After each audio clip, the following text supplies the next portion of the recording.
Friends good afternoon. Knowledge study topic వచ్చేసి అంటే 8th class mathematics అనమాట.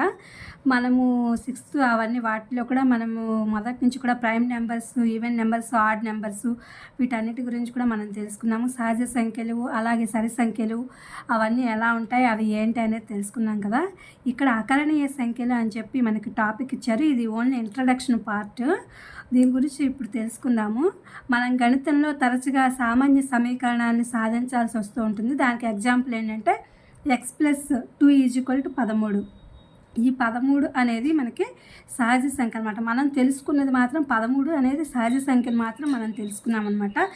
అయితే ఆ సమీకరణం x = 11 కూడా సహజ సంఖ్య అవుతుంది, సాధించబడింది. ఎందుకంటే ఈ x విలువ ఇచ్చిన సమీకరణాన్ని 11 ఒక సహజ సామర్థ్యం సంఖ్య కాబట్టి మరొక సందర్భంలో x+5 అంటే =5 ఇది కూడా సహజ సంఖ్య. ఇప్పుడు మనం చూసేవన్నీ కూడా సహజ సంఖ్యలే అనమాట.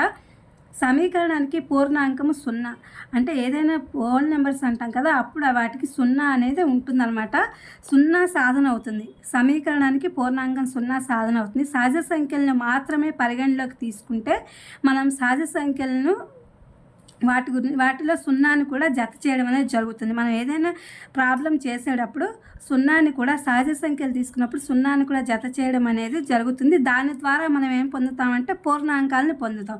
అంటే ఒక సరైనటువంటి స్ట్రక్చర్ దానికి వస్తుంది అనమాట. x+18 = 5 ఇటువంటి సమీకరణాలు సాధించడానికి పూర్ణాంకాలు కూడా సరిపోవు. అంటే ఈ యొక్క పైన ఉన్నటువంటి x+18 అనేది =5 అనే దాన్ని మనం సాధించడానికి పూర్ణాంకాలు కూడా సరిపోవు అని చెప్పి చెప్తున్నారు.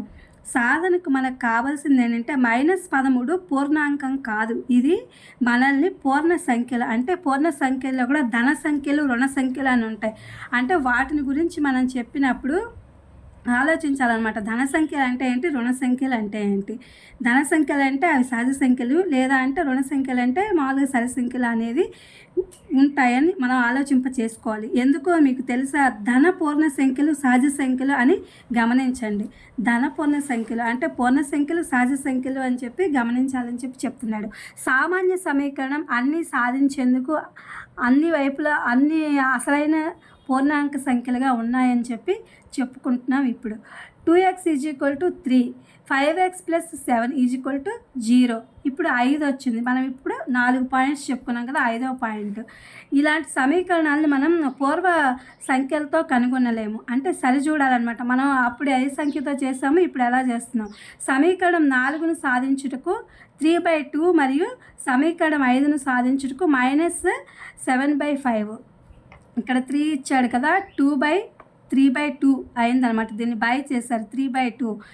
ఇదేమో సరి సంఖ్య, ఇదేమో సహజ సంఖ్య అనమాట. ఇక్కడ -7/5 అనేది ఇచ్చారు కావాలన్నమాట. ఇవి సాధించడానికి, ఈ సమీకరణాన్ని సాధించడానికి 5వ సమీకరణాన్ని ఇవి కావాలి. ఇది మనకు అకరణీయ సంఖ్యల సేకరణను తెలియజేస్తుంది. అంటే మనం వీటన్నిటి నుంచి దీనిలో ఏది అకరణీయ సంఖ్య అనేది మనం తెలుసుకోవాలన్నమాట.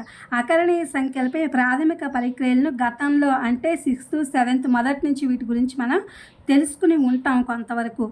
ఇప్పుడు ఈ యొక్క చూపిన ఈ సంఖ్యలపై ఇప్పుడు ఏంటంటే ప్రాథమిక పరిక్రియలో కొన్ని ధర్మాల గురించి, ఇవి మనం గతంలో తెలుసుకున్నాం. ఈ అకరణీయ సంఖ్యల గురించి కొంతవరకు. ఇప్పుడు వాటి యొక్క ధర్మాలని నెక్స్ట్ క్లాస్లో తెలుసుకుందాం. ఇది నేను తెలుగు మీడియంలో ఈ వీడియో అప్లోడ్ చేస్తున్నాను. ఎందుకంటే చాలా వరకు అర్థం కావాలనే ఉద్దేశంతో. ఇది 8th క్లాస్ టెక్స్ట్ బుక్లో అనమాట.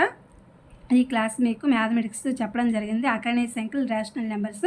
నెక్స్ట్ ఆ రేషనల్ వాటికి సంబంధించినటువంటి కొన్ని ధర్మాల గురించి తెలుసుకుందాం.